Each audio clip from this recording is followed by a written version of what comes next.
présentation de ce numéro 39 d'Ecorel. Numéro 39 qui s'intitule « Le commun ou la relocalisation de la politique ». Quelle était l'idée de ce numéro? L'idée de ce numéro, c'était de partir de la conception qu'a habituellement l'éditeur, le lecteur habituel d'Ecorel de ce que sont les biens communs, à savoir un concept qui permet de dénoncer à la fois la privatisation et la marchandisation des ressources naturelles, mais aussi de certains biens et services publics. C'est une conception, on va dire, un petit peu de bon sens qu'a priori on peut avoir. Pour nous, le parti pris de ce numéro, et le parti pris que pourra exposer le coordinateur de ce numéro, Patrick Dieuliade, c'était de dire que, bien sûr, ce n'est pas que ça, les biens communs. On a lancé ce numéro dans un contexte d'hommage à Elinor Ostrom, qui est décédée le 12 juin 2012. Et il s'agissait pour nous d'aller plus loin et d'être en mesure de démontrer que le commun, c'était une dimension plus radicale, plus politique, qui pouvait s'exprimer à travers différents moyens, pas seulement dans le cadre d'un modèle économique alternatif, mais aussi dans la démocratie de tous les jours, dans les manières d'échanger ensemble, dans les modes de consensus, dans les mouvements, par exemple le mouvement des indignés. Et pour discuter de ces différentes dimensions, nous avons invité trois intervenantes qui sont les suivantes. D'abord Alice Leroy, qui est chargée de cours d'écologie urbaine à Paris 13, c'est ça, et qui est également ancienne coordinatrice du programme Main Verte à Paris, et qui a fait un article dans le numéro 39 consacré à l'échange et à la discussion entre la conception d'Elinor Ostrom et celle de Gareth Hardin. Donc Alice Leroy pourra nous dire quelques mots, à la fois une présentation de son article, mais aussi qu'est-ce qu'on peut tirer de ces conceptions finalement différentes par rapport à la dimension politique des biens communs. Une deuxième intervenante, Delia Fernandez, militante de la première heure du mouvement Démocratie réelle maintenant, et qui a consacré un article dans notre numéro sur le mouvement des indignés, qui va pouvoir nous démontrer comment est-ce que, au sein du mouvement des indignés, une forme de démocratie directe, la démocratie réelle, d'autres façons de s'organiser s'expriment et finalement créent là aussi du commun. Et enfin, troisième intervenante, Brigitte Jabourek, d'ATD Carmonde. Dans le numéro 39, nous avions un article, un entretien avec Geneviève Tardieu, d'ATD Carmonde, qui a théorisé, qui a fait une thèse sur la question de l'université populaire d'ATD Carmonde et la dimension du commun, de la co-construction du savoir. Et Brigitte Jabourek, qui est ici, a l'honneur d'animer actuellement l'université populaire, et elle nous présentera à la fois les travaux et la manière dont on peut co-construire justement ensemble du commun dans le cadre de cette université. Avant d'avoir le plaisir d'écouter nos trois intervenants, je vais passer la parole au coordinateur du dossier, Patrick Dieuliade. Merci Élise. Tu as déjà beaucoup dit.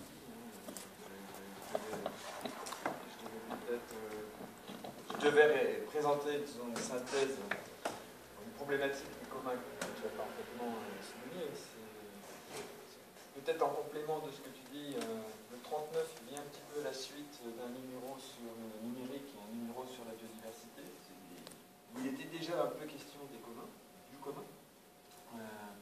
Notamment sur le numérique, c'était la question de l'usage d'éthique dans la construction des réseaux et des mondes en relation, c'est-à-dire en partie finalement une sorte de construction sur des bases, des valeurs partagées, sur des pratiques communes, sur en gros des êtres collectifs, comme on pourrait dire, ou des corps politiques aussi, qui pourraient se constituer.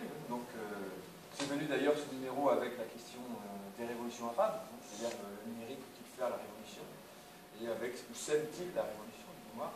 On avait là une sorte d'exemple assez intéressant pour voir que les luttes et les combats politiques sont toujours quelque part tissés à partir des liens dont le net est un peu le cœur ou un peu le dur finalement. Il n'y a plus de lutte politique aujourd'hui qui ne passe pas par l'usage du net, j'ai le sentiment en tout cas. Même peut-être à Notre-Dame-des-Landes, je pense qu'il y a encore quelques ordinateurs dans les voies qui doivent être utilisés. Sur la biodiversité, le numéro qui fait suite, il y avait la question de savoir aussi, est-ce qu'on pouvait donner un prix à la nature sans soumettre cette dernière à la marchandisation, sans soumettre finalement les usages à une logique classique de valorisation dans une perspective de profit. Et donc on voyait bien là que le débat qui était posé, c'était la question de savoir si l'on pouvait être en mesure déjà de poser le problème sans trouver vraiment la solution, mais poser le problème d'un critère d'utilité sociale qui, à mon sens, pouvait soustraire ou protéger la nature un petit peu des normes de gestion privée, des normes de gestion marchande. Donc le 39 vient un petit peu dans la continuité de ce travail. Il reprend un petit peu à travers les thèses d'Holmström, un petit peu aussi à travers les questions du peer-to-peer. On n'en parlera pas, je crois, ici, mais on peut le souligner. On s'est un petit peu interrogé sur ces aspects-là, mais comme tu le disais, un peu au-delà, c'est-à-dire en allant sur la perspective politique, c'est-à-dire quelle est une politique du commun, qu'est-ce qui est derrière une politique du commun. Et là j'aurais simplement, peut-être sur l'ensemble du numéro, j'aurais peut-être tendance à dire que le commun, c'est un espace public non étatique et non marchand. C'est un petit peu la leçon qu'on pourrait dire, c'est un peu la thèse qu'on pourrait souligner, le fait que cette idée du commun, c'est pas un lieu anticapitaliste, c'est pas un lieu anti-marché, c'est un lieu qui prend place, quelque part, dans un espace de relations, dans un ensemble, je dirais, pourquoi pas mixte, de pratiques ou de représentations. Pourquoi? Parce que si on regarde le marché c'est quoi? C'est un lieu d'échange anonyme, quelque part. Il y a un offreur, il y a un vendeur, il y a des rapports qui sont complètement, je dirais, objectivés dans les choses, comme dit Marx. Donc on ne voit pas beaucoup sur le marché, on ne voit plutôt que des intérêts privés gérés par la marchandise et la monnaie. Grosso modo, on peut dire comme ça. Le marché fonctionne à l'aveugle, c'est toujours des rapports anonymes, les transactions sont toujours des rapports monétaires ou marchands, il n'y a personne qui est désigné. Et quand ils sont désignés, c'est au contraire, c'est presque de l'illégalité, c'est le gré à gré, c'est souvent de l'informel, de l'illégal, on regarde ça dans les transactions aujourd'hui spéculatives, c'est tout l'inverse. Le marché a besoin de l'anonymat, et la norme du marché, c'est l'anonymat. C'est ça qu'il faut bien comprendre. L'État, lui, c'est complètement différent, c'est une structure administrative et politique qui ne fonctionne pas sur l'intérêt privé par l'intermédiaire des choses, il fonctionne sur le principe de l'intérêt général. Donc, sur la question de l'intérêt général, il y a certainement cette idée que les individus sont placés dans un rapport d'égalité. Donc, c'est des rapports abstraits. On n'est pas dans des différences, ce sont des individus dont la somme est considérée comme un et indivisible. C'est le peuple, si vous voulez, c'est un rapport au peuple ou un rapport à la masse. Et on traite ces individualités, mais qui n'en sont pas, ces unités abstraites, en rapport à la loi, à la norme, et on les traite différemment. Et le commun, justement, c'est autre chose. C'est autre chose, c'est un espace public qui ne fonctionne pas sur l'intérêt privé, qui ne fonctionne pas sur l'intérêt général, il fonctionne sur le principe de la différence. C'est-à-dire qu'on est sur l'idée d'un lieu de rencontre des singularités. C'est-à-dire qu'il n'y a de commun qu'à partir du moment où les individus ou les ressources des individus sont des moyens pour les autres. Un moyen direct, des moyens pour l'action, un moyen pour l'échange, pour la reconnaissance, etc. Donc il y a quelque part dans le commun un espace spécifique qui est un tissu d'interaction, un vivre ensemble, comme dit dans l'ouvrage, un faire ensemble, qui fait qu'on est toujours dans une sorte de rapport direct, dans un rapport, je dirais, d'interaction, comme on dit. Et le problème politique, justement, c'est de gouverner, non pas les individus, mais de gouverner les interdépendances. C'est ça l'enjeu politique du commun, c'est comment gouverner les interdépendances sur une base démocratique, comment définir une politique du commun qui soit un petit peu, je dirais, source de gestion et de production des singularités. C'est-à-dire que chacun, dans le commun, apporte à l'autre, mais en retire aussi des moyens. Donc il y a quelque part cette problématique politique, je pense, qui soulève bien des problèmes, d'ailleurs, problématique des usages, usage de soi et usage des autres. C'est un peu ça l'idée qui est, à mon sens, posée politiquement dans le numéro. Je ne voudrais pas m'étendre là-dessus. Il y a des tas de choses à dire encore, mais c'est un petit peu ce que je retiens du numéro et ce qui me paraît important peut-être pour la suite, je ne sais pas. Voilà. Merci Patrick. Tu auras l'occasion de revenir largement sur ces différentes thématiques. Alice Auroy, maintenant,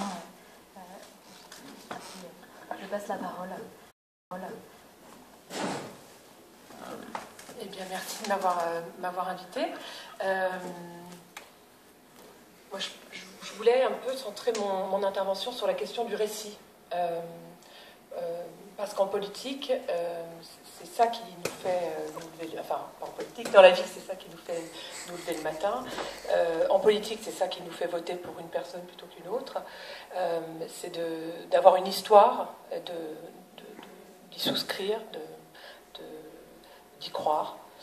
Et je pense que les récits, on a des récits qui sont, Patrick l'a dit, on a deux grands récits dominants qui structurent la manière dont on travaille, la manière dont on vote, heureusement pas la manière dont on vit, pas encore trop, qui sont ces deux grands récits de l'État et du marché. Et je pense que cette question des biens communs, c'est très intéressant. Le commun, ce qui nous unit, ce qu'on partage, c'est un autre récit. Et ce qui m'étonne toujours, c'est quand je fais des interventions, par exemple quand je fais un cours sur cette question, c'est l'incrédulité. C'est très souvent, on me dit, mais ça, ce que vous racontez ou ce que vous montrez, parce que je finis toujours les interventions par des exemples, on me dit, ah, c'est tout petit, ou c'est pas chez nous, c'est pas français, c'est pas dans la tradition française, c'est pas possible. Et cette incrédulité, je pense que c'est ça qui est intéressant dans tout ce travail qui est fait par Ecoref, par d'autres revues, par des activistes comme les Indignés, comme des gens engagés comme ATD Quart Monde, c'est de prouver qu'il y a un espace commun, il y a des biens communs, il y a des pratiques, il y a des choses qu'on partage encore, et que tout ne se régule pas par la main invisible du marché ou par la main visible de l'État. Alors, juste pour revenir quand même sur l'article dans Ecoref, l'article s'appelle Ostrom versus Hardin, un peu comme un match de boxe, parce que c'est un match, à mon avis, qui commence, en fait, parce que le chaos a été donné par Garrett Hardin en décembre 68, quand il a publié cet article dans la revue des États-Unis Science, article qui s'appelle La tragédie des biens communs. Alors qu'est-ce qu'il raconte? Parce que c'est une histoire de récit, c'est une parabole. Il raconte un champ, un pâturage qui est partagé par plusieurs bergers. Et il explique que ce berger est voué à la surexploitation et à terme à la destruction, parce que chaque berger a intérêt à ajouter une tête de troupeau supplémentaire à son troupeau. Enfin, une tête de bétail, supplémentaire à son troupeau. Garrett Hardin, il est très préoccupé à ce moment-là, à la fin des années 60, on est très préoccupé par l'explosion démographique. Quelqu'un qui s'appelle Paul Ehrlich va publier un livre qui va avoir beaucoup de succès, qui va s'appeler la bombe P. Et P comme population, parce c'est la grande inquiétude. Avant l'adoption par la Chine de la politique de l'enfant unique, les démographes prédisent une catastrophe, donc l'explosion d'une bombe démographique. Et ce qu'il dit, c'est, en partant de cette possible explosion de la bombe démographique, ce qu'il dit, c'est qu'on est face à un grand dilemme d'action collective, qui est qu'on n'arrivera jamais à se coordonner si on laisse ce pâturage ouvert à tous, si on laisse les bergers augmenter la taille de leurs troupeaux indéfiniment. En gros, ce qu'il dit, ce qui est frappé du sceau du bon sens, il dit une planète avec des ressources limitées, elle ne peut pas continuer à croître, en tout cas, le troupeau ne peut pas continuer à croître indéfiniment. Donc il faut, et c'est la conclusion de son article, il faut soit privatiser, soit étatiser. Il appelle des forces externes à venir dire aux bergers ce qu'il faut qu'ils fassent. À peu près à ce moment-là, il y a les travaux aussi d'un Américain aussi qui s'appelle Mansour Olson, qui lui constate qu'il y a ces dilemmes d'action collective. Il plonge un peu plus près, parce que cette parabole, c'est juste un article, c'est pas un travail très fouillé. À peu près au même moment aux États-Unis, donc Mansour Olson publie un livre sur les logiques d'action collective. Et lui, ce qu'il constate, c'est que effectivement, cette tragédie des biens communs, cette surexploitation des ressources, on la retrouve dans des organisations de très grande taille, où, et il appelle ça le phénomène, on a traduit ça par le phénomène du passager clandestin, en anglais free rider, on est amené dans des organisations de très grande taille à profiter d'un bien sans contribuer à l'entretien de ce bien. Et il donne un exemple qui est très connu, qui est celui des syndicats. Il dit tout le monde profite de l'action syndicale, profite de ce qui est fait par les militants, qui cotisent, qui organisent des réunions, qui font grève, qui acceptent souvent une diminution de leur salaire pendant qu'ils font grève. Et les non-syndiqués profitent des avancées syndicales de tous ceux qui militent. Les militants le savent, on voit qu'il y a toujours des gens qui ne contribuent pas au bien commun, à l'action collective, et ont des comportements, on peut appeler ça de resquilleurs. Bon, ça a été traduit par passager clandestin. Je ne sais pas si c'est très heureux comme terme. Un peu avant, ça c'est les grands récits. Donc le récit du passager clandestin, c'est donc quand on a des organisations de grande taille, et ça a été prouvé à multiples reprises, c'est qu'on profite et on ne contribue pas. En théorie des jeux, on constate aussi autre chose, ça c'est un peu avant. Un des grands récits aussi qui domine, c'est le dilemme du prisonnier. Le dilemme du prisonnier, un récit assez connu, c'est deux personnes qui sont soupçonnées d'un même délit, qui sont mises dans deux cellules séparées, dans l'impossibilité de communiquer, et qui auraient intérêt à ne pas se dénoncer l'une l'autre, ces deux personnes, mais ne sachant pas ce que l'autre prévenu va faire, dénoncent. Et les deux se retrouvent beaucoup plus lourdement condamnés que s'ils avaient pu communiquer et ne pas se dénoncer l'un l'autre. On sait ça, que les policiers ils isolent les personnes qui sont soupçonnées pour un crime ou pour un délit, pour qu'elles ne puissent pas communiquer ou qu'elles ne puissent pas négocier une sortie pour les deux. Donc ça, c'est les récits qui dominent, en fait, c'est l'idée qu'on n'arrive pas à se coordonner, ce qu'en anglais on appelle collective action dilemmas, des dilemmes d'action collective, c'est qu'on n'y arrive pas. On n'y arrive pas parce qu'il y a des passagers clandestins, on n'y arrive pas parce qu'on ne communique pas, on n'y arrive pas parce qu'on veut croître sur une planète qui est limitée. Et on sait depuis la conquête spatiale, depuis qu'on a envoyé l'homme sur la Lune, que le coût énergétique de la recherche ailleurs de ressources, il est écrasant, ce coût-là. Donc on est condamné à vivre sur une planète avec maintenant 7 milliards d'humains, 9 milliards en 2050. Alors ce que je trouve extrêmement intéressant dans cette histoire des biens communs, du match Ostrom-Hardin, donc qui est Elinor Ostrom, c'est une femme, une Californienne, qui a fait sa thèse, elle l'a publiée en 1965, sur la gestion des nappes phréatiques. Elle a regardé, en fait, elle a fait du terrain. C'est une thèse de sciences politiques. Elle a eu le prix Nobel d'économie, enfin prix Nobel qui n'existe pas puisque c'est pas Nobel qui l'a créé, mais on appelle le prix Nobel d'économie en 2009. Première fois que l'Académie, le prix de la Banque de Suède était accordé à une femme, entre parenthèses, en 40 ans de prix. Il n'avait pas trouvé une seule femme à qui l'accorder, donc là ça a été Elinor Ostrom. Donc elle fait sa thèse sur les nappes phréatiques dans le sud de la Californie et elle constate que ces nappes phréatiques qui sont en situation de surexploitation, eh ben, il y a des communautés d'usagers qui arrivent pas trop mal à s'en sortir, qui arrivent à gérer cette ressource d'eau douce avec un risque de salinisation de la nappe, parce qu'on est très près de l'océan Pacifique. Une surexploitation qu'on constate maintenant, par exemple, dans des villes comme Las Vegas. Bon, ça c'est le Nevada, c'est pas la Californie, mais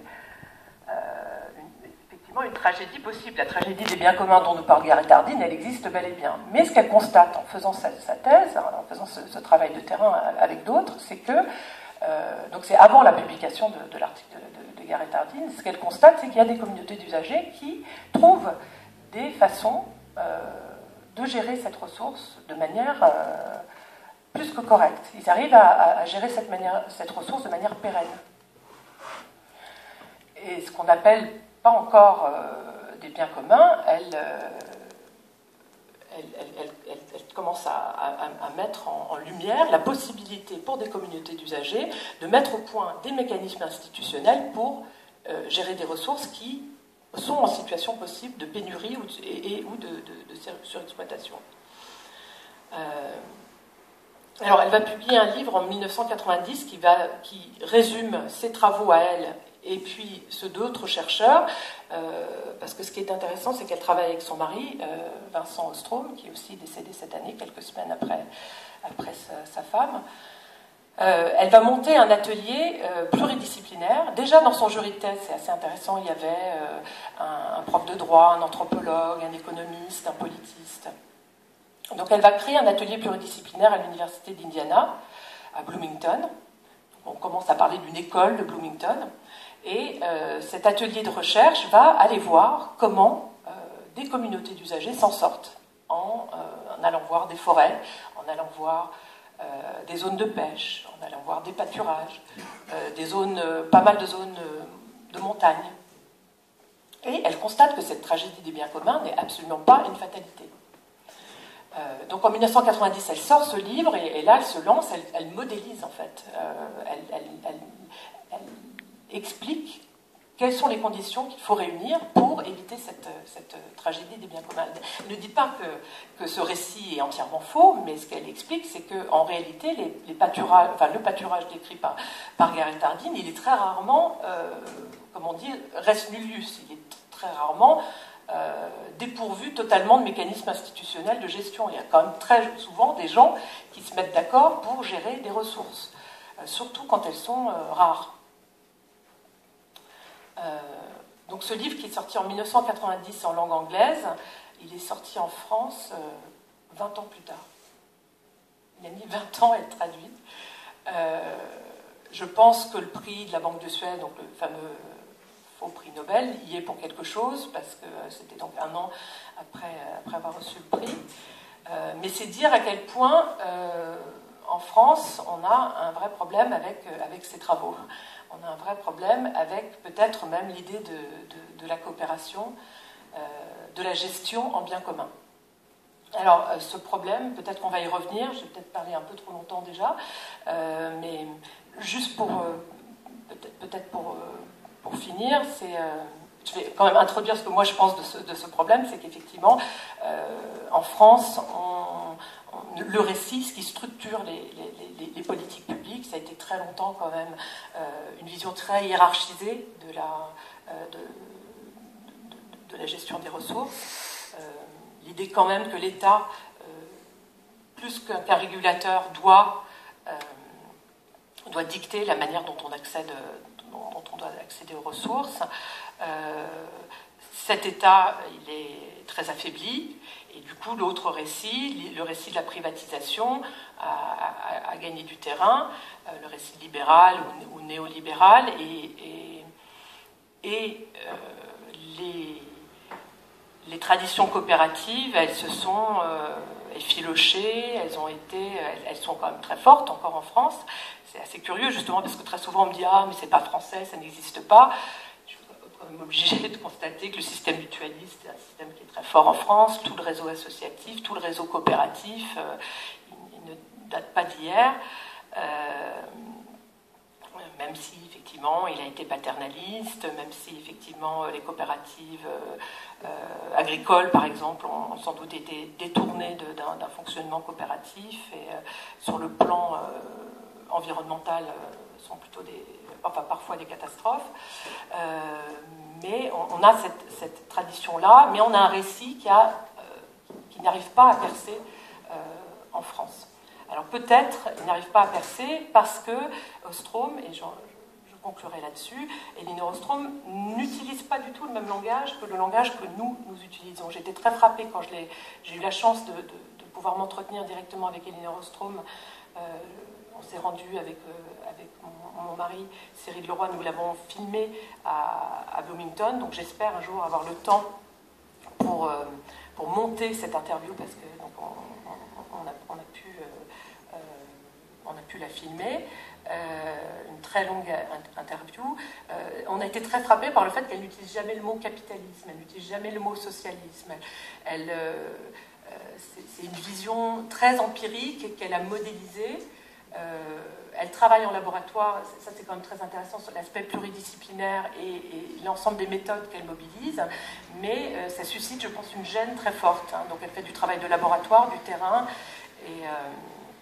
et des méta-analyses. Donc elle travaille avec beaucoup d'équipes de recherche où ils essayent de renseigner les mêmes critères, ils essaient de déterminer les mêmes critères pour pouvoir comparer des ressources qui ne sont pas forcément comparables. Donc il y a ce malaise-là, je pense, qui est très fort, d'un langage qui est très différent, sachant qu'elle s'inscrit dans l'école néo-institutionnaliste qui s'est plutôt fait connaître en France par une critique très féroce de l'État, et très féroce des services publics. Donc je pense que cette image est restée très fortement, elle est plus attachée à son mari Vincent Ostrom qu'à elle, Elinor Ostrom. Donc voilà, je pense que cette question du récit, de l'incrédulité, or on a des exemples en France assez nombreux de gestion coopérative qui existent depuis très longtemps avec de hauts et des bas, c'est pas une vision irénique, mais d'une pérennisation de ces ressources et de ces modes de gestion. Et il me semble que l'enjeu maintenant, c'est, maintenant que le match a commencé, il faut maintenant fourbir nos armes et, sachant que l'État est très amoindri, peut-être le paradoxe de la question des biens communs, c'est peut-être que cette réflexion sur les biens communs nous porte à vouloir un État présent, régulateur peut-être, expert, avec des formes d'impartialité, mais aussi qui aide ces systèmes coopératifs à prospérer, et un marché à remettre à sa place. Merci Alice. Face à ces deux récits, privatisation et étatisation, on voit bien que ce qui est au cœur, c'est bien la question des formes d'organisation, la question de la démocratie. Donc je vais passer la parole à Delia Fernandez sur un mouvement, le mouvement des indignés, qui lui innove en la matière, de manière à ce qu'elle puisse nous présenter un petit peu ce qu'elle a noté de profondément innovant dans le mouvement des indignés en termes démocratiques. Ce qui était innovant, c'était d'assumer, de se désinstitutionnaliser surtout. J'ai été à l'écoute de ce qui a été dit auparavant. Ce qui était innovant, c'était de pouvoir partir d'une indignation et de pouvoir construire quelque chose de nouveau et de pouvoir imaginer tous ensemble une autre façon de gouverner. Et c'était innovant parce que c'était la première fois que l'on osait imaginer une société gouvernée en démocratie directe. On n'osait pas jusqu'à maintenant, puisque il y a dans l'inconscient collectif, je pense, l'interdit pour le peuple, surtout de prendre des décisions et de prendre en main son avenir et de ne pas céder ça à d'autres personnes. Ça, c'était innovant. Ce qui était extraordinaire, le mouvement des indignés a commencé au printemps 2011 et ça commence en Espagne. Donc on a occupé les places et puis les places sont devenues naturellement des assemblées. Ce qui était incroyable. Enfin, moi, je n'y croyais pas, puisque nous aussi, même à Paris, en France, on a réagi aussi tout de suite, immédiatement. On a été occuper les places et créer des assemblées. Et ce qui était incroyable à l'époque, c'était de voir que plein d'autres personnes étaient comme nous, pensaient la même chose. Alors que dans l'inconscient collectif, il est impossible pour le peuple d'être suffisamment mature pour pouvoir prendre des décisions à la place d'élus et de représentants, de dieux, d'autorités supérieures. Alors maintenant, le lien avec le... Bon, je suis militante dans plein d'autres projets. J'interviens dans plein d'autres projets, mais pour moi, ce qui était important quand Patrick m'a demandé de pouvoir intervenir sur le commun, c'était vraiment de mettre en avant cet aspect politique et démocratique, de montrer que on pouvait créer des projets qui étaient liés au commun. Et d'ailleurs, c'est dans l'air du temps, on n'a pas attendu les indignés pour le faire, hein. Ça a commencé, enfin, on sent très bien que c'est dans l'air du temps, qu'il y a dans chaque mairie, dans chaque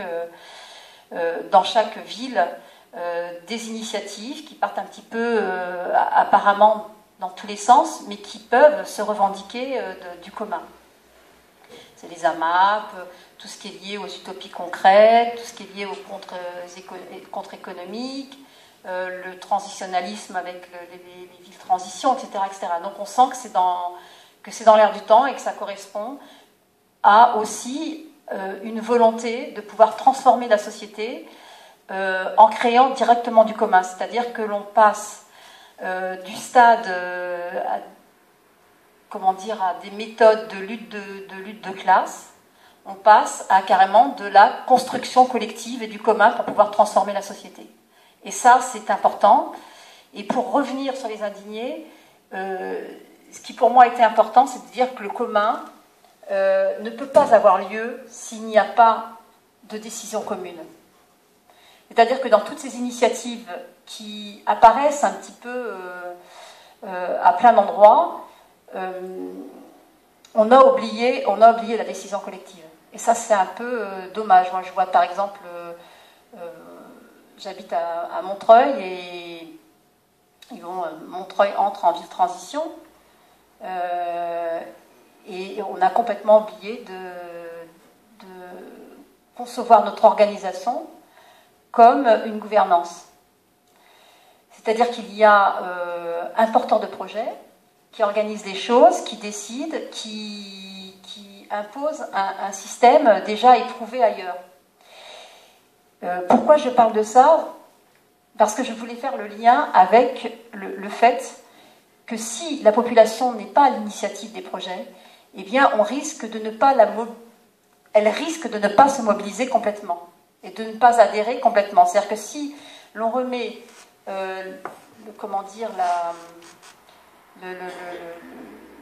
si l'on remet uniquement à un porteur de projet la responsabilité d'un projet qui repose sur le commun, ça risque à un moment donné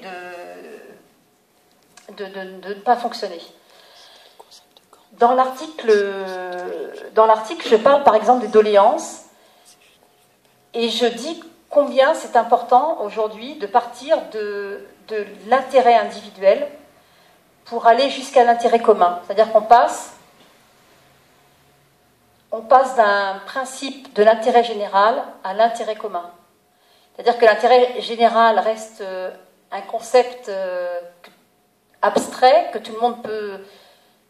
où une personne pourrait éventuellement intervenir pour l'intérêt général, alors que l'intérêt commun, il ne peut pas être exprimé de façon abstraite par des représentants ou par des personnes, il peut uniquement être élaboré et construit avec le commun, c'est-à-dire avec tous. Et avec le mouvement des indignés, c'était de ça que ça partait, c'est-à-dire que c'était l'intérêt commun, c'est-à-dire qu'on exprime une indignation, qu'on appelait une doléance, un mal-être, pour pouvoir élaborer et construire un projet qui va non seulement mettre en place une forme d'organisation commune de la société, mais aussi mettre en place progressivement un état de changement vers une autre société, et une société notamment démocratique, réellement démocratique, comme l'avait appelé le mouvement des indignés. Et donc, pour moi, c'était important de bien centrer le commun sur la décision commune, parce qu'on a tendance à l'oublier, et surtout en France. Donc le mouvement des indignés malheureusement, n'a pas eu autant de succès qu'en Espagne et que dans d'autres pays. Le mouvement auquel je participais, parce que je participe un peu moins en ce moment, qui s'appelle à Paris Démocratie réelle maintenant, mais qui peut s'appeler dans d'autres villes Occupy ou d'autres noms, n'a pas eu comment dire, l'élan et le développement qu'a pu connaître le mouvement espagnol, par exemple. Alors, j'aurais voulu, au moment où je répondais à l'interview, comment dire, il y a à peu près 9 mois, j'aurais voulu que ce mouvement prenne plus d'ampleur. Malheureusement, voilà. Aujourd'hui, il est vraiment extrêmement réduit sur Paris. Pourquoi ? Parce que, moi, c'est une explication que je pourrais donner. C'est déjà l'institutionnalisation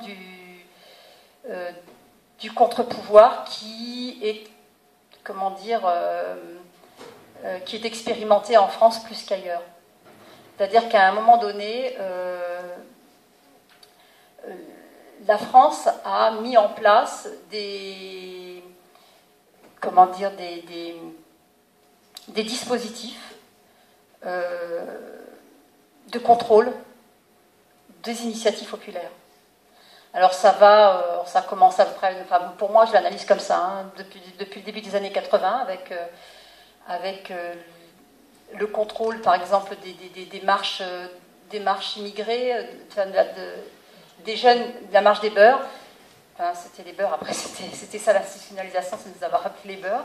C'était une marche initiée par des jeunes de la seconde génération immigrée en France et qui a été progressivement transformée en SOS Racisme.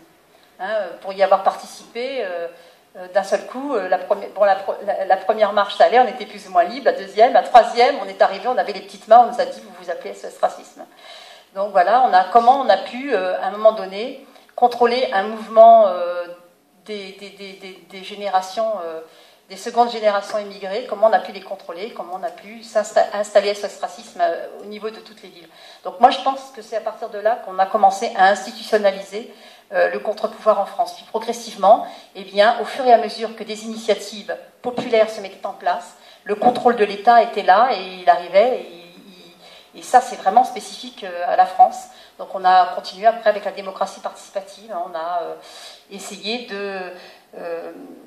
d'initier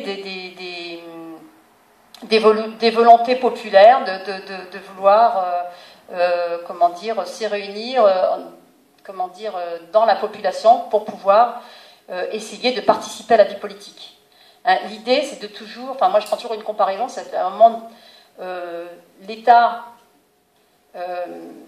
a peur de pouvoir être qu'on lui destitue son pouvoir de gouvernance et à un moment donné, pour pouvoir contrôler le mécontentement d'une population, va anticiper son mécontentement et va l'organiser. Ça, c'est typique de la France. C'est ce que j'expliquais l'autre jour à des indignés espagnols qui, eux, réclament la démocratie participative en Espagne. Je leur ai dit attention, parce que c'est peut-être un détour qu'il faudrait peut-être éviter pour l'Espagne si vous avez envie encore de pouvoir vous réunir librement et de façon complètement autonome. Et ça, c'est important. Donc, l'institutionnalisation du contre-pouvoir a été une des raisons pour lesquelles on n'a pas pu un peu se développer, puisqu'à chaque fois, on contrôlait l'autonomie de la personne au sein du mouvement des indignés aussi. Et ça s'est traduit de différentes façons, avec le mode associatif, les subventions,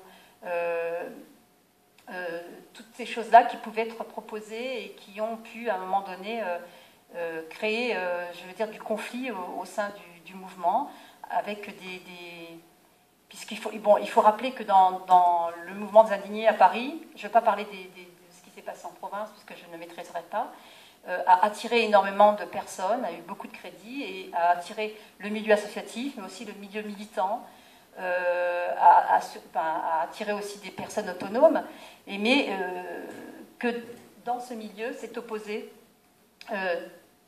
toutes ces façons de faire, la façon de faire des militants aussi, qui étaient extrêmement,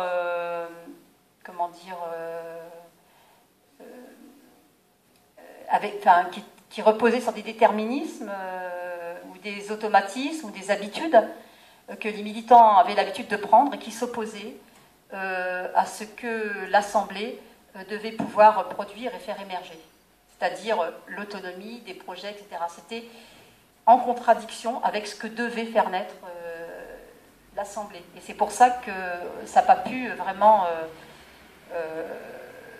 se développer. Parce qu'il faut dire que l'Assemblée, normalement, fait émerger du commun et des projets. C'est comme ça que l'on conçoit les choses. Alors, je ne sais pas si je dois reprendre tout l'article pour redéfinir comment les différentes étapes de la décision collective, puisque c'était ça qu'au sein des indignés, au sein des assemblées, on apprenait. La mise en place du consensus, l'élaboration du consensus. Bon, voilà, c'est tout ce que le sujet aborde. Je ne sais pas si je vais répéter ce que le sujet pouvait décrire en termes d'organisation de la prise de décision. Ça peut être intéressant d'avoir quand même quelques exemples, par exemple le consensus à 3 tours. Expliquer un petit peu. Alors, il y a 2 types. Alors, bon, déjà, ne pas faire la confusion entre l'unanimité et le consensus. On a l'habitude de confondre la démarche, plusieurs démarches, notamment le vote. En fait, l'idée dans une assemblée, ce n'est pas d'être pour ou d'être contre, mais c'est de construire ensemble, et c'est d'élaborer.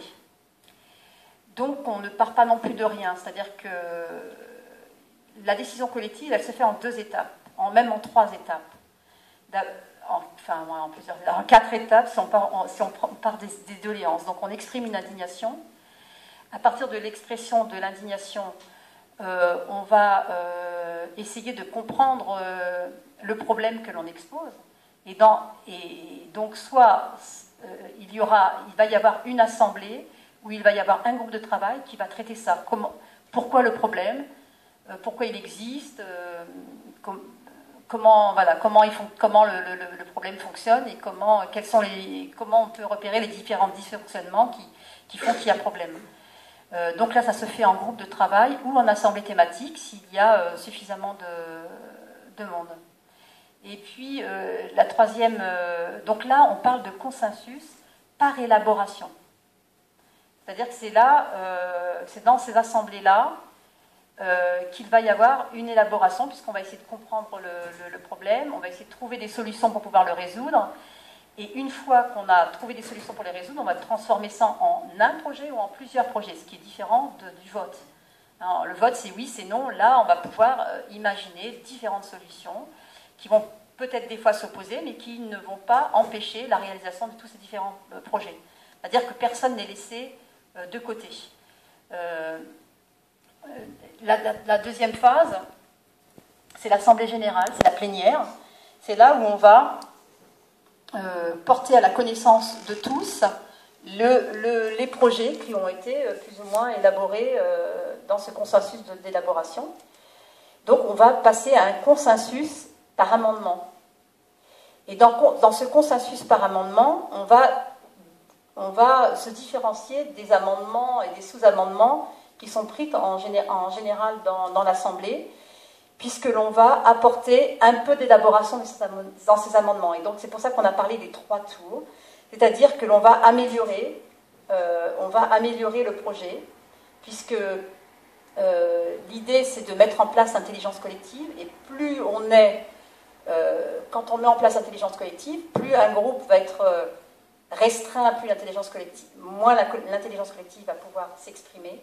Et plus le groupe va être important, plus l'intelligence collective va pouvoir être vraiment mise en place et mise en œuvre. Et là, donc, on est en plénière, on est encore plus nombreux, donc il va émerger des idées nouvelles qui n'étaient pas nées en groupe restreint. Et donc, on va permettre cette perfection du projet pour qu'elle puisse être acceptée par la totalité des personnes. Donc il y a aussi une autre phase, si l'Assemblée générale ne rassemble pas suffisamment de personnes, normalement, on devrait pouvoir passer à un vote. Et là, on n'est plus dans le consensus, c'est-à-dire qu'à un moment donné, on soumet au reste de la population qui n'a pas pu se rendre à l'Assemblée la possibilité de pouvoir rejeter ou comment dire, accepter le projet pour sa mise en œuvre. Et donc voilà, ça c'est l'ultime phase de décision et d'élaboration. Merci beaucoup. Alors, parmi tous les lieux où on crée du commun, où on vit le commun, il y a aussi l'université populaire d'ATD Carmonde. Je vais passer la parole à Brigitte Jagourel qui anime l'université populaire d'ATD Carmonde.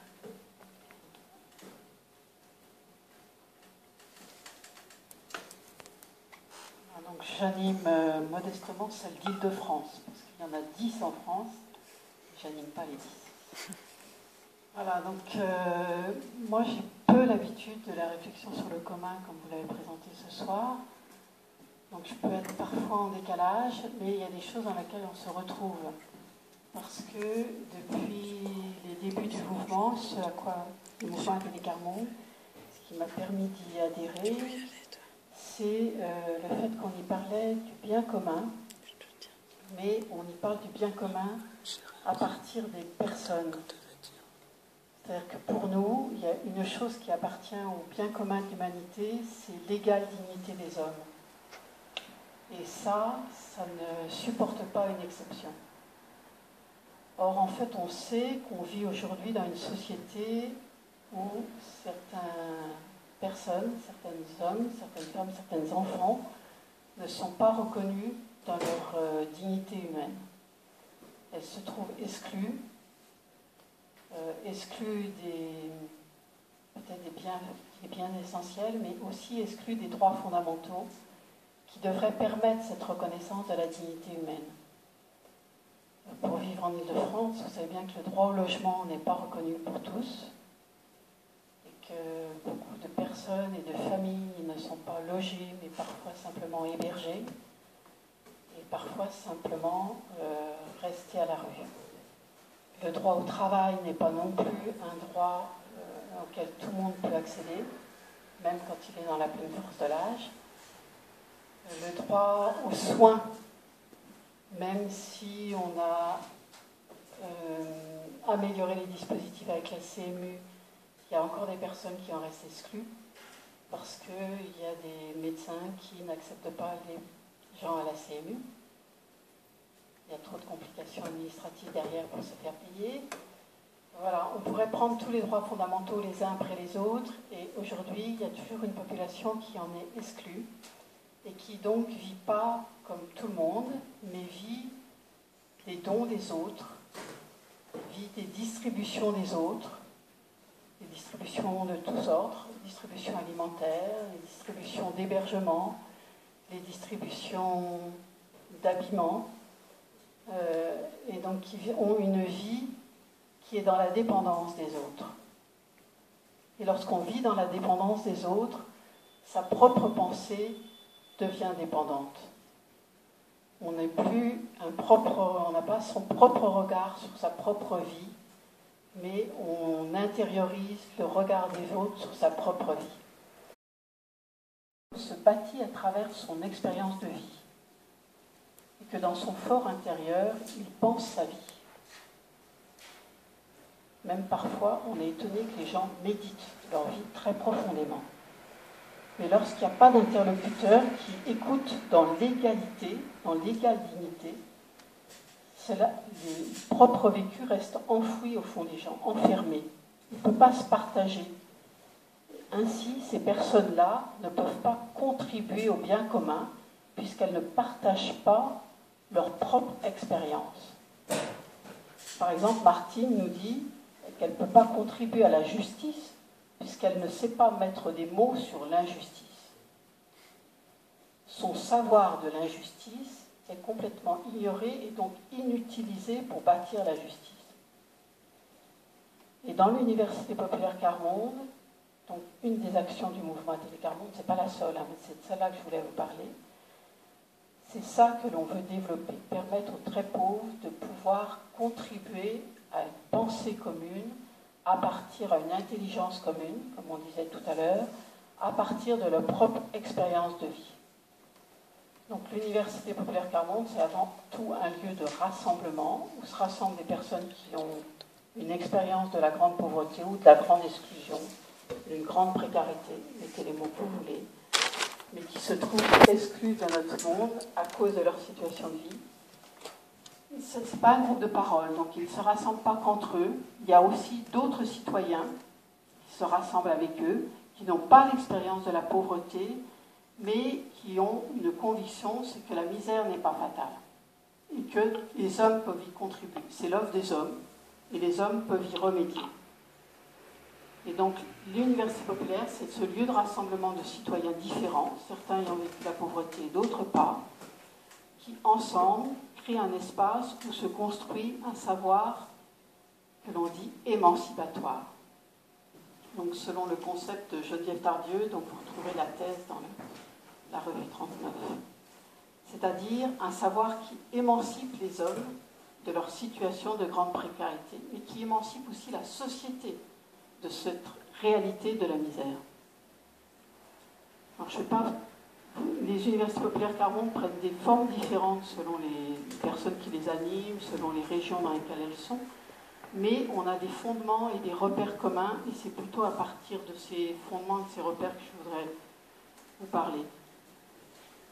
D'abord, l'Université populaire Carmonde, elle a 40 ans d'histoire, puisqu'elle a été créée dans les années 70 par le fondateur du mouvement Atelier Carmonde, Joseph Brzezinski, qui a commencé pendant une année à vouloir créer au cœur du quartier latin, après mai 68, des lieux de conférences sur la pauvreté.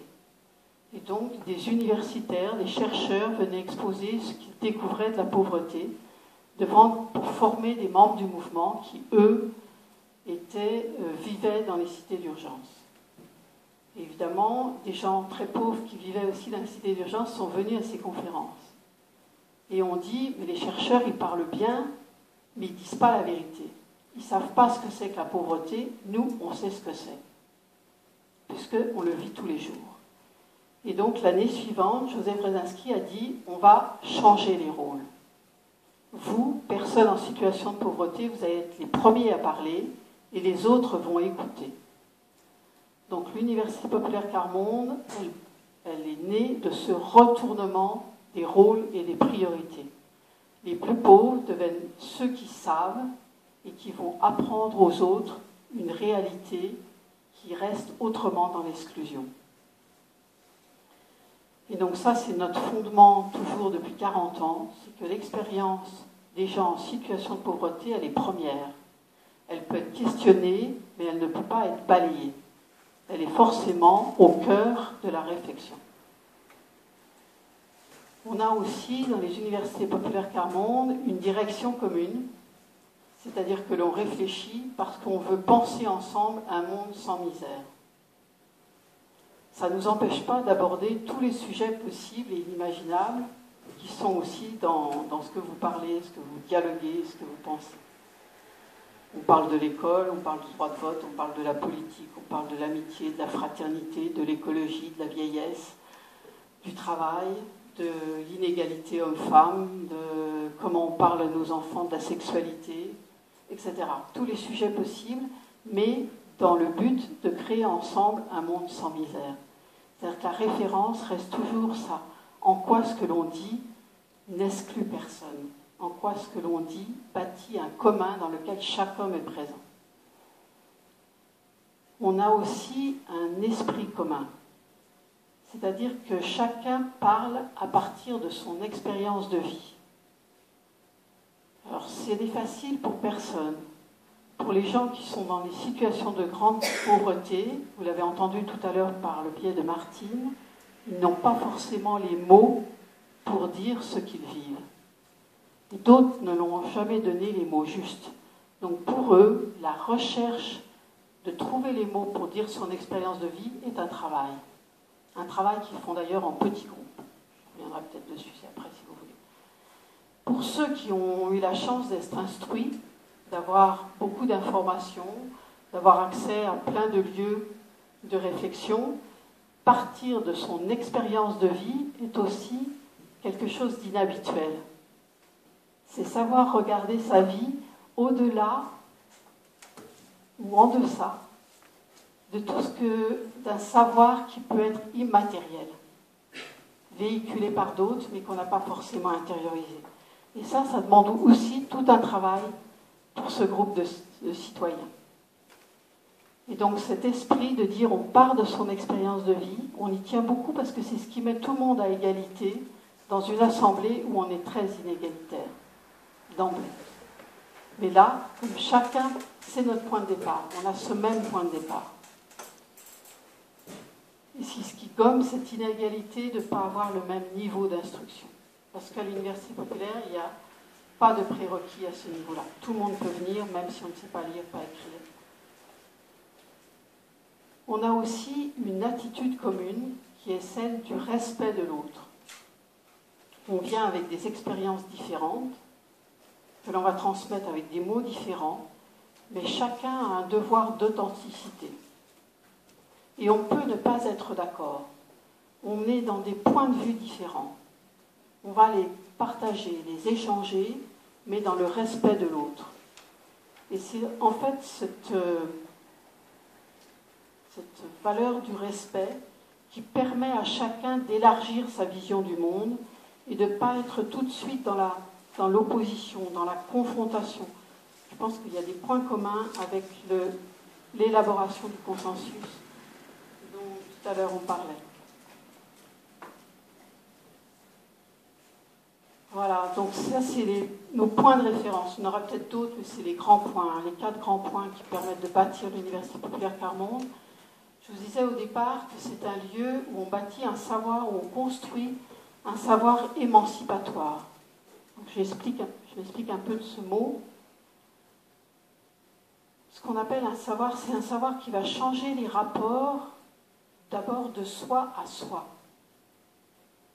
Les rapports de soi aux autres, les rapports de soi au monde et les rapports de soi au savoir, qui bousculent le savoir que l'on a soi, mais aussi que la société a sur la pauvreté. Vous verrez, quand je vais dire la fin de Martine, que c'est un savoir qui construit une liberté d'agir pour le bien commun. Alors je disais un savoir qui change le rapport de soi à soi. Je vais vous citer à chaque fois des éléments de l'évaluation qu'on fait chaque année à la fin de notre année universitaire. Il y a un participant qui nous disait « Maintenant, je sais qui je suis ». L'université populaire m'a fait ma personnalité. Ça m'a fait moi. Donc il n'est plus dans la dépendance, il peut être lui-même. Un savoir qui change le rapport aux autres. Un autre participant qui dit « Je n'avais pas le courage de rencontrer d'autres personnes, tellement j'avais peur du regard des autres. Je ne parlais à personne. Aujourd'hui, je suis libre et je peux m'exprimer. » Un autre qui disait, et cela, alors on l'a entendu, mais maintes et maintes fois, « Je me croyais tout seul dans ma situation, et en venant à l'université populaire, j'ai vu qu'il y avait plus pauvre que moi, plus malheureux que moi. » Et souvent après, il y a un processus de libération. Se découvrir un commun comme ça de situation, pour les gens qui vivent exclus, c'est fondamental. C'est fondamental pour arriver à se bâtir soi-même et se bâtir avec les autres. C'est ce savoir-là qui permet de sortir de l'isolement et de l'exclusion. Il y a quelqu'un d'autre qui avait dit « Avant, nous trouvions que les gens qui avaient de l'argent étaient infréquentables. Ce qui nous a surpris, c'est que les gens qui n'ont pas connu la misère arrivent à nous comprendre. » Il y a le même type de changement de rapport aux autres chez les personnes qui n'ont pas vécu la pauvreté. Il y a quelqu'un qui était ingénieur, qui dit « J'étais habitué dans ma profession à trouver des solutions aux difficultés qui se présentaient. En écoutant les personnes en situation de précarité, je me disais « Il n'a qu'à faire ça, bien il fait ça. » Mais au fur et à mesure qu'elle parlait, toutes mes solutions tombaient les unes après les autres. Je voyais qu'elles n'étaient pas adaptées à leur situation. Ces personnes avaient un savoir que je n'avais pas. » va découvrir que les pauvres ont un savoir, c'est un changement dans le rapport aux autres, à l'autre. Mais aussi, il y a production d'un savoir qui change son rapport au monde. Quelqu'un disait, on n'a pas l'habitude de regarder autour de nous. Il faut vraiment qu'on réfléchisse, il faut qu'on nous pose la question. À un moment donné, on ne voit même plus qu'il y a du monde autour de nous. Donc à l'université populaire, on découvre qu'il y a du monde autour de nous. Je n'admets plus qu'il y ait des gens qui soient à la rue, sans eau, sans électricité, dans les logements insalubres. Je ne le supporte plus. Voilà, c'est le début d'une indignation. Ce sont des gens, ceux qui n'ont pas connu la pauvreté, qui ignorent la misère, mais ils comprennent ce que nous on dit. Sachant qu'on donne des témoignages véritables de notre vie, ils peuvent comprendre. Voilà, donc avec l'Université populaire, c'est le début de... On vit un monde où d'autres peuvent nous comprendre. Le monde prend forme et il n'est pas simplement hostile. Il y a des possibilités de se faire comprendre. Il y a des possibilités que d'autres viennent vous rejoindre. C'est le changement du rapport au monde. Alors bien sûr, il y a un changement du rapport au savoir, je dirais de façon élémentaire, parce que c'est un lieu où il y a des apprentissages, comme l'apprentissage à l'expression personnelle, l'apprentissage au dialogue, l'apprentissage au dépassement de ses émotions pour arriver jusqu'à une pensée. C'est aussi des apprentissages tout bêtes, hein, apprendre à parler dans un micro, retrouver l'usage de la lecture, de l'écriture. Et il y avait quelqu'un qui disait « J'apprenais, mais quand on ne sait pas qu'apprendre permet de fortifier sa personnalité, on ne le fait pas. »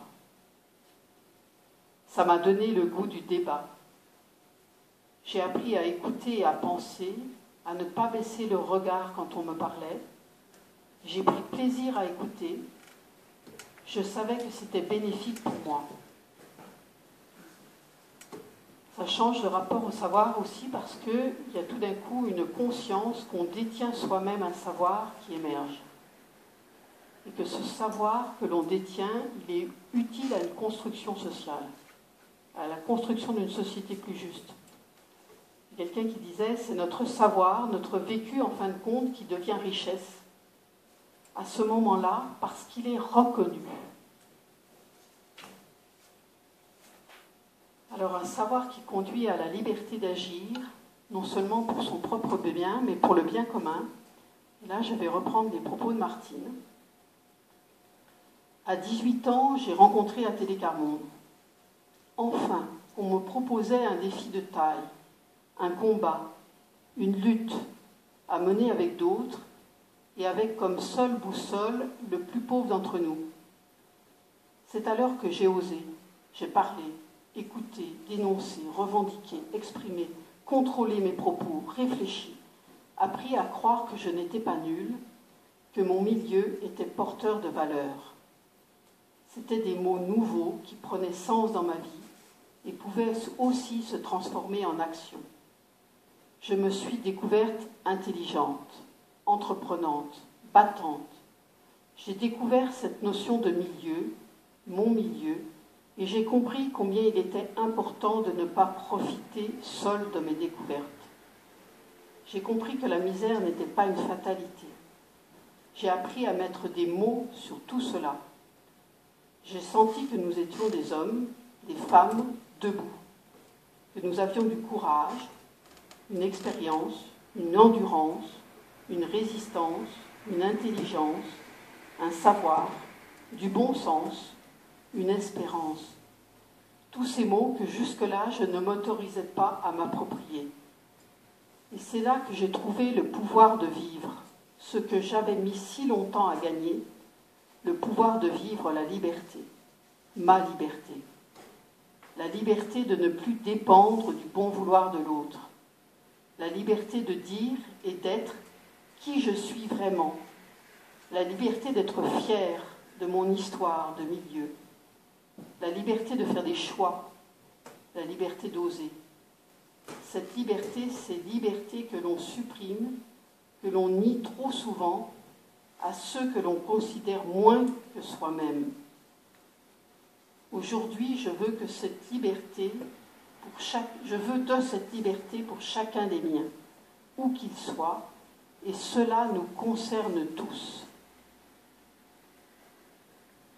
Voilà, un savoir qui permet la liberté et le pouvoir d'agir, non seulement pour son propre bien, mais pour le bien de tous. Donc derrière, vous aviez des images de différentes universités populaires. Alors celle-ci a lieu dans un lieu que vous connaissez peut-être, hein, c'est la mairie de Paris. Voilà, donc c'est une université populaire qui a lieu en public.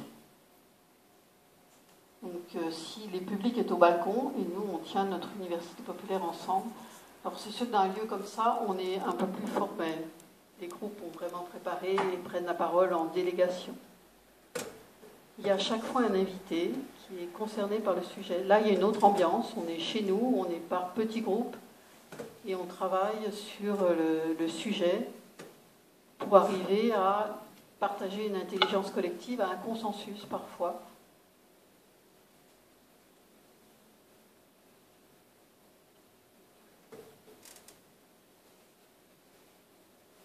Vous voyez des gens avec des visages différents, certains très marqués par des vies d'errance très difficiles et d'autres qui ont des vies beaucoup plus faciles. Voilà, et quand on prépare par groupe qu'on appelle groupe de pairs, c'est-à-dire que les personnes qui connaissent la pauvreté sont dans des groupes entre eux, celles qui ne connaissent pas la pauvreté dans des groupes entre eux. Et lors de nos assemblées, on croise ce que les uns et les autres apportent de leur expérience. Donc c'est là qu'on peut avoir des apports qui peuvent être très contradictoires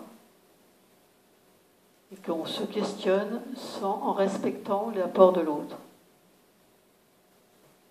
Voilà, donc les apports peuvent prendre des aspects très variés.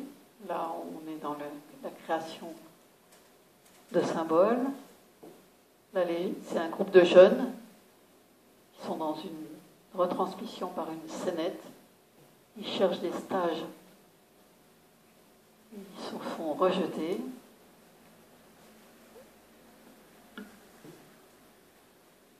Voilà, le sujet était la confiance en soi.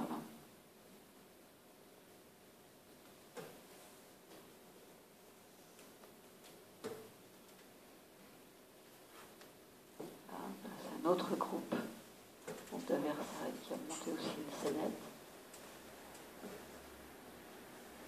Donc la forme peut être très très variée à l'infini, c'est pas la forme qui est là, qui crée l'université populaire. Voilà, ça c'est un peu l'agenda de l'année 2012, le début de l'année. Voilà, donc c'est pas un lieu où on élabore des politiques, on ne va pas jusqu'à la décision, mais c'est un lieu où on réfléchit ensemble en vue d'une élaboration de la politique. Pour nous, le réfléchir ensemble fait partie du bien commun, à condition qu'aucun homme n'en soit exclu. Merci Brigitte. On a retrouvé quand même un point commun à ces différentes interventions, qu'il s'agisse du commun comme alternative aux deux récits État-marché, qu'il s'agisse du commun comme processus d'élaboration démocratique alternatif, qu'il s'agit là du commun comme mise en commun des mots, mise en commun d'expériences vécues individuelles. À chaque fois, on est dans une même logique de renversement de la hiérarchie des normes. C'est quelque chose. Pour conclure, la parole à Patrick. Je ne sais pas s'il faut conclure. Moi, oui, si tu veux. Qu'est-ce que je peux dire Une remarque, c'est que la deuxième partie, c'était la relocalisation du politique. C'est ça qui était intéressant d'articuler. Ce n'est pas le commun abstrait où on irait dans une sorte de communisme, où on aurait cette vision très théorique ou abstraite des représentations du commun. Non, on est dans un schéma où la relocalisation d'une politique nous ramène aussi à comprendre les lieux où ça se passe, comment ça se fabrique et quelles sont un petit peu les modalités je dirais, de construction, de co-construction, de pratiques, d'échanges, etc.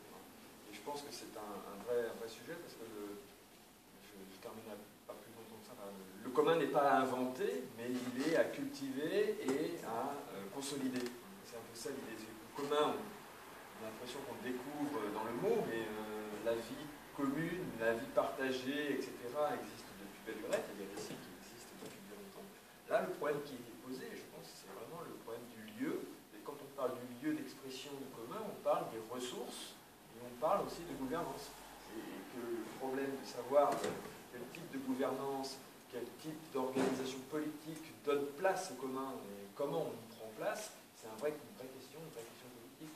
On peut imaginer que ça risque d'être un peu un vrai problème à venir, je pense, surtout dans les configurations actuelles. On voit l'État qui, bien évidemment, sature l'espace public de normes, le marché, les technologies également saturent les espaces d'échange et des espaces libres, la liberté de normes. Et bien la question de la liberté est posée, quoi. Elle est posée, et je pense que si je veux terminer sur une note, c'est que la gauche ne devrait pas poser la question de l'égalité, elle devrait poser la question de la liberté d'abord. Et que c'est sur cette base-là qu'on reprendrait, à mon avis, un jeu beaucoup plus ouvert, démocratique, avec un projet de société. Je pense que le commun peut y participer en cette terme. Merci beaucoup, Patrick. Est-ce qu'il y a des interventions parmi vous? Est-ce que vous souhaitez peut-être revenir sur ce que nous ont proposé nos intervenants? Alice, je t'en prie. Quelque chose de rapide, mais sur l'histoire du récit, c'est que bon, moi je suis militante écologiste et le récit qui a beaucoup dominé l'activisme écolo, c'était le développement durable. Et dans le développement durable, il y a cette idée justement à quel endroit il faut lutter.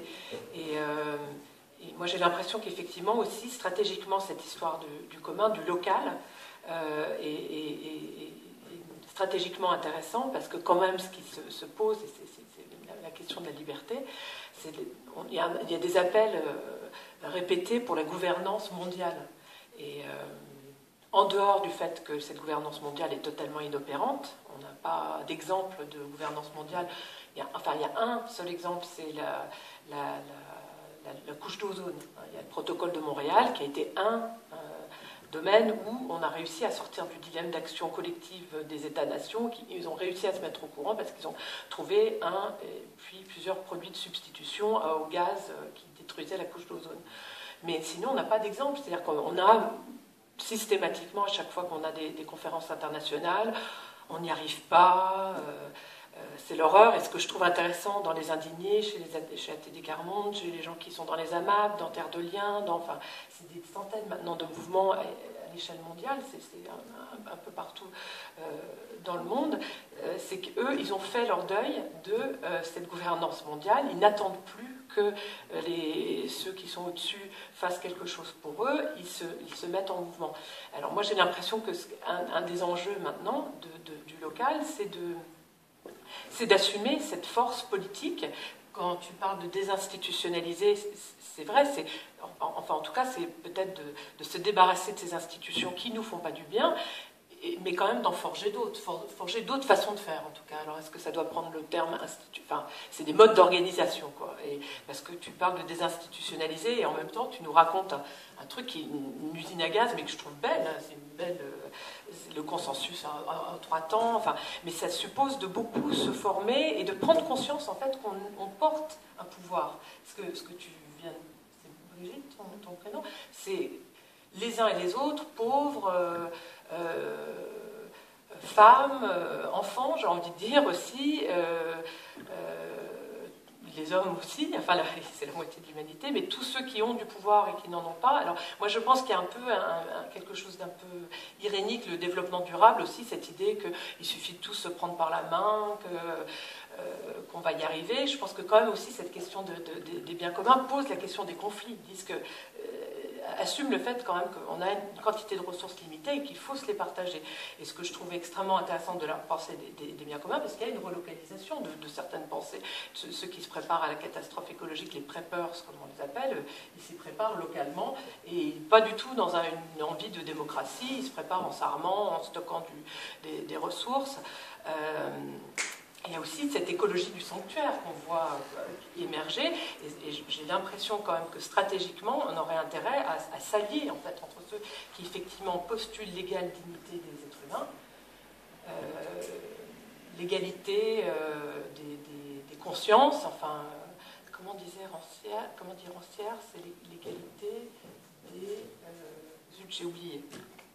Enfin, cette idée à laquelle certains ont renoncé. Enfin, il y a des discours de Sarkozy, quand même, notre ex-président, où il part de l'idée qu'il y a des gens qui valent plus que d'autres. Enfin, sur l'homme africain, enfin, de son fameux discours de Dakar, là, c'était assumé. Et je pense qu'il faudrait qu'on prenne conscience tous, ceux qui sont dans ces mouvements-là, de nos différences, mais aussi qu'on porte quelque chose avec lequel beaucoup de gens ne sont pas d'accord, et d'un pouvoir politique du local, et qui s'oppose à un pouvoir politique du global. On voit, alors il y a des gens qui ne sont pas inquiets de ça, moi ça m'inquiète beaucoup de voir la géo-ingénierie, c'est des gens qui postulent que l'être humain ne peut pas changer, que le dilemme d'action collective, la situation c'est complètement cuit, donc du coup la NASA investit dans des milliers de petits miroirs pour détourner le rayonnement solaire, on investit dans la captation du carbone, hein, c'est l'idée qu'il faut continuer à consommer, et qu'on mettra ça sous le tapis. Ça c'est des solutions dans lesquelles il y a beaucoup de fonds publics qui sont investis, et du coup il me semble que dans ces combats entre les récits, une des choses c'est prendre conscience qu'on a un récit qui est très fort, en fait, que la coopération ça marche, c'est efficace. C'est compliqué, le consensus à 3 temps, c'est long, et peut-être que tout le discours de l'urgence écologique ne nous aide pas beaucoup à prendre ce temps-là. Du coup, on entend pas mal chez les écolos des discours autoritaires, mais voilà, je pense qu'il y a une alliance, et ce que dit Patrick sur la liberté, c'est peut-être ce combat sur la liberté qui nous fera défendre aussi l'égalité. Comment ? Oui, il y a ce bouquin, j'ai apporté des... Parce que je pense qu'un des enjeux aussi, c'est qu'il n'y a pas beaucoup de livres grand public sur ces questions-là. Il y a un livre qui est quand même très... c'est pas beaucoup de photos, mais qui est un très bon bouquin qui s'appelle Libre Savoir. Il y a un réseau francophone sur les biens communs qui est en train de se constituer. Donc ça, c'est l'association VECAM, parce qu'il y a une chose qu'on a... moi j'ai oublié de dire, en tout cas, c'est que les biens communs, la pensée d'Ostrom est partie des biens communs matériels, la question de l'eau, l'accès ensuite aux forêts, aux zones alpines, et puis les 20 dernières années de sa vie, elle a travaillé beaucoup sur les biens communs immatériels, donc sur justement l'accès au savoir, sur la question du logiciel libre, des licences Creative Commons, en constatant que les biens communs immatériels aussi, on constatait des phénomènes de surexploitation, mais aussi des communautés d'usagers qui s'en sortaient plutôt pas mal pour défendre cet accès au savoir. Alors, je ne sais pas si elle a eu l'occasion d'étudier un mouvement comme ATD Quart-Monde. Je ne crois pas qu'elle ait fait de terrain en France, mais elle regardait comment l'accès au savoir, c'était les gens eux-mêmes. Ils avaient une expertise sur là où ils vivaient, sur ce qu'ils vivaient. Et ça, c'est assez intéressant de voir cette alliance. Et dans le réseau francophone autour des biens communs, il y a des gens qui sont des activistes sur les logiciels libres, et puis il y a des gens qui partagent des jardins, qui sont dans des AMAP, qui sont le réseau Semences Paysannes, qui se partagent des graines. Parce qu'on n'a peut-être pas donné beaucoup d'exemples concrets. Il n'y avait pas les indignés, je crois, mais ce serait quand même nécessaire que les indignés soient sollicités. Donc c'est émergent. Mais et je pense que ce qui serait intéressant, là, c'est un livre qui est sorti en Amérique du Nord sur les biens communs et qui s'appelle « Tout ce que nous partageons ». Parce qu'on n'a pas beaucoup parlé de la définition des biens communs. Il y a plein de définitions différentes et ça ouvre une sorte de boîte de Pandore. Mais ce que je trouve intéressant avec un livre comme ça, c'est qu'il se débarrasse des définitions faites par les économistes orthodoxes, des biens rivaux non exclusifs, et en gros disent que ce qui fait le bien commun, c'est ce qu'on partage. C'est les usagers qui portent. Il n'y a pas de ressources sans personne pour le faire fructifier, pour les identifier, pour les gérer, pour les partager, pour les négocier. Et du coup, moi, ce qui m'intéresserait beaucoup, ce serait de faire connaître ce réseau, que les uns et les autres, on puisse y participer. Il y a des ressources sur Internet, il y a des rencontres en vrai. Enfin, il y a eu une rencontre fin septembre, mais je crois que c'est appelé à se répéter ces rencontres. Et j'espère que dans ce récit, on va se muscler un peu ensemble. Lélia, est-ce que tu souhaitais dire un mot? Non, ça allait. Je préfère Alors, on laisse la parole.